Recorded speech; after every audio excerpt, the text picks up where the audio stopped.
አስቴር ሀለፈው እባላለሁ። የሶስት ልጆች እናት ነኝ እና በሌሊት ነው የምነሳው ለልጆቼ ምሳ ስለምቋጠር ልክ 11 ሰዓት ላይ ነቅቻለሁ። ይሄ ማለት ከመውለዴ በፊት እንደዚህ አልነበርኩም።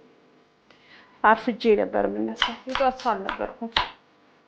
ከወለድኩ በኋላ ግን ግዴታ ስለሆነ ለልጆቼ ቁርስ፣ ለቤቴ፣ ለባለቤቴ ለሁሉም መስራት ስላለብኝ ሰውን ቢኖረኝ ራሴ ጧት ተነስቼ እሰራለሁ።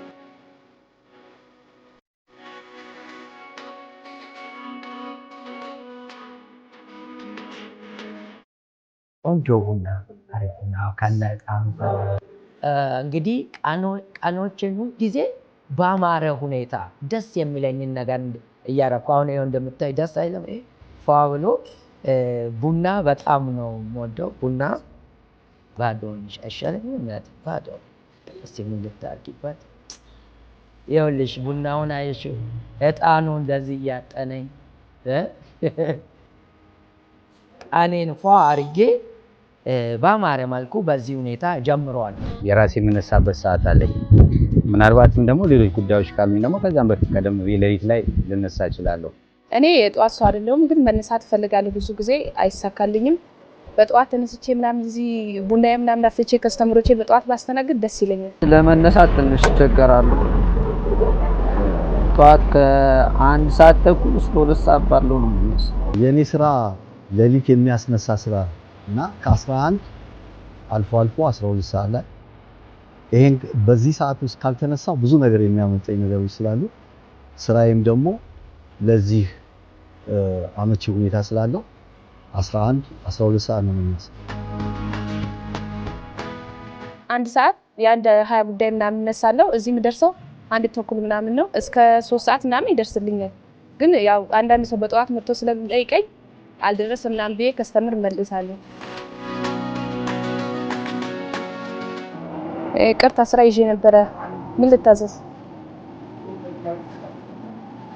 አረ ቀረጻለኝ በእናት 2 ቡናሽ አመጣለሁ። ለተወሰነ ሰዓት ያው ድብርት ምናምን ነገር መጨጫን ባህሪ ምናምን አለ። ጧት አለመነሳት ማለት ይሄ ያለ አይደል ስራን ቶሎ አለመጀመር። አንዳንዴ ጧት አለመነሳት በራሱ ድህነት ነው የሚል አስተሳሰብ አለ። ስለዚህ እኔ በራሴ ጧት ከ12 ሰዓት በፊት እነሳለሁ። መጀመሪያ የራሴን ስራዎች አከናውናለሁ። ልክ የራሴን ስራ እንደጨረስኩ ያሉኝ ፕሮግራሞች አጀስት አደርግና ነው ጧት የምወጣው ማለት ነው። በሳይንሱ ሰዎች ያነሰም የበዛም እንቅልፍ እንደማያስፈልጋቸው ሳይንሱ ይገልጻል። ብዙ ጊዜ እንደምንሰማው ሰው 8 ሰዓት ቢተኛ ብሎ ሳይንሱ ይናገራል። ከ7 እስከ 8 ብሎ ጥናቶችም ይናገራሉ። እኔ ማምነው በምንድነው ጭንቅላታችን መማር ስለሚችል፣ ጭንቅላታችን መቀየር ስለሚችል፣ ጭንቅላታችን ቻል ያልነው መቻል ስለሚችል ለጭንቅላታችን ውሸት የሌለው እውነተኛውን ነገር መንገር ነው። ምን ብሎ መንገር? ለምሳሌ ጭንቅላቴ ሆይ በጊዜ ተኛ፣ በጊዜ ንቃ፣ ብርሃኑ በጊዜ ተኛና በጊዜ ንቃ ብዬ ልነግረው ይችላል። ሌላ ደግሞ ብርሃኑ ስራን ጨርሰተኛና በጊዜ ንቃ ልለው እችላለሁ። ስራ የጨረስኩ ሰዓት ምናልባት 4 ሰዓት ልተኛ እችላለሁ። ያ ማለት 4 ሰዓት ጊዜ ነው ለኔ እንጂ ከ6 ሰዓት በፊት አልተኛም። ምክንያቱም ገብቼ እንደምልሽ ያው የምሰራው ፀጉር ቤት ስለሆነ በጣም አምሽቼ ነው የምገባው። 2 ሰዓት ልገባ እችላለሁ ሰው ከበዛ፣ ከዛም በኋላም ልገባ እችላለሁ። በጊዜ ከገባው ከልጆቼ ጋር ነው ልጆቼን ሆምወርክ ያለሁኝ ያላቸው ውሎ ከነሱ ጋር ትንሽ ጊዜ ይኖረኛል። እነሱን ካስተኛው በኋላ ደግሞ ቤት ውስጥ ያለውን ነገር መስራት ያለብኝ ነገር እሰራለሁ ማለት ነው። ጠዋት ተነስቼ 11 ሰዓት ተነስቼ እስከ 7 ሰዓት እሰራለሁ። ማታም ልገባ እችላለሁ። ይደክመኛል። በቃ አረፍ ነው። 11 ሰዓት መነሳት the winners time ወይም ደግሞ የአሸናፊዎች ሰዓት ነው የምትባለው። አሸናፊዎች የሚነሱት ሌሊት 11 ሰዓት ነው። ሌሎቹ ሳይነቁ መንገድ የሚሻሙ፣ የቴሌ ኔትወርክ የሚሻሙ፣ የመብራት ኔትወርክ፣ ሌሎችንም ምድር ላይ ያሉትን ኔትወርኮች በሙሉ የሚሻሙ ብዙሃን ሳይነቁ እነሱ ጉዳያቸውን ጨርሰው እንደዚች እንደኔ ኮራ ብለው ሌላው ገና መንገድ ላይ ሲጋፋ ቡናቸውን ፎት እያሉ አርፋጆችን ይጠብቃሉ ማለት ነው። ከስራ ቦታ መሄደው 2 ሰዓት 1 ተኩል ነው። እቃ ምናምን ላስገባባሁ ቆያለሁ። ከዛ ከቤተሰብ ጋር ምናምን አንዳንዴ ያው ቲቪ ምናምን የታየ እስከ 6 ሰዓት ምናምን አመሻለሁ። የሚመስለኝ የሆነ ማታ ላይ ስለማመሽ ይመስለኛል። እሱ ነገር ይመስለኛል። እንደዚህ ጠዋት የመነሳት እንትኔ እንዴት እንደሆነ ባላቅም ግን ጠዋት የመነሳት እንትኔ በጣም ይቸገራል። ለምሳሌ አንዳንድ ሰው ምን ብሎ ለራሱ ይነግራል? በጣም ስላመሸው እስከ 5 ሰዓት ልተኛ ይላል። እስከ 5 ሰዓት ስተኝ ዓለሙ ጥሎሽ ሄዷል። ማታ በተኛሽበት መጥቶ ከአንቺ ጋር ቢዝነስ ትራንዛክት የሚያደርግ የለም።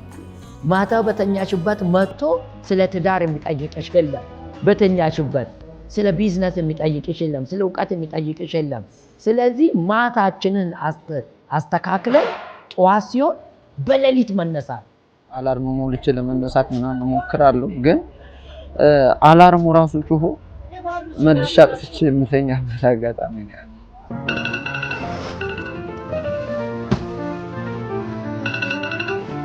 አላርም ያናድዳል ሲጮህ። ምክንያቱም ከሌሊቱ ሙሉ እንቅልፍ ይልቅ የ11 ሰዓት እንቅልፍ ትጣፍጣለች በጣም። አላርሙ ሲጮህ ብድግ ማለት ጨክ ነው፣ ከባድ ጭካኔ ይጠይቃል። ብድግ ማለት መነሳት፣ አላርሙ ሲጮህ 11 ሰዓት። ይህንን ሳናቋርጥ ከ21 ቀን እስከ 1 ወር ሪሰርች እንደሚለው ከፎረሽን ከ1 ነው የምንጀምረው።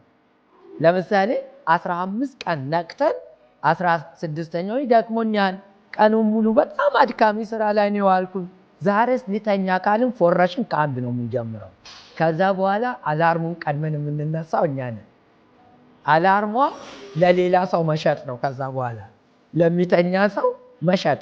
ተነስቼ ረፍት የሆንኩ ሰዓት ልተኛ እንኳ ብዬ ተነስቼ መልሼ ስተኛ ጥሩ ቀን አይኖረኝም እኔ ከልምዴ ማለት ነው። ግን ጧት ከተነሳሁኝ ቀን ላይ የሆነች ትንሽ ናፍ ባረግ ይሻለኛል እንጂ ረፍት ነኝ ብዬ እንኳ መተኛት አልችልም። ጠዋት በምነሳ ሰዓት ስራዎችን ያሉብኝን ስራ ሁሉ የማቀላጠፍ እንትን አለኝ። ስራ ይቀለኛል። ከሰዎች ጋር ያለኝ እንደዚህ እንትን በጣም ደስ የሚል ነገር ግንኙነት በጣም ደስ ይላል። በጠዋት ስነሳ የተሻለ ነው ብዬ ስለማስብ ከዚህ በኋላ ቢያንስ 12 ሰዓት ተነስቼ እዚህ 12 ተኩል ምናምን ደርሼ እስከ 2 ሰዓት ምናምን አዘጋጅቼ ጨርሼ ስራዬን እንድቀጥል አስባለሁ። ከዚህ በኋላ ጠዋት ካልተነሳው ያንን እንጀራ ስለማጣ ግዴታ ነው። ያ ግዴታ ስላለ በሌሊት እንድትነሽ ያደርግሻል። ከዛ በኋላ በሌሊት ከተነሳ በኋላ ለመጥኩት በጣም ይጥማል። ለጊዜው ሊቸግር ይችላል፣ ግን መጨረሻ ላይ አስተካክሎ ያው በጠዋት መነሳቱ ተግባራዊ ነው የሚሆነው የሚል እምነት ነው ያለው። ቢቻል የፈለገ ሰዓት እንተኛ 11 ሰዓት መንቃትን እንልመድ። ባይቻል ደግሞ ቋሚ መነሻና መተኛ ሰዓት ይኑረን። ጊዜን የሚያክል ሀብት የለም ኢንቨስት የሚደረግ።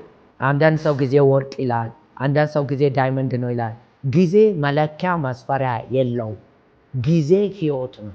ጊዜ ሲያልቅ አልቀናል የለንም ማለት ነው።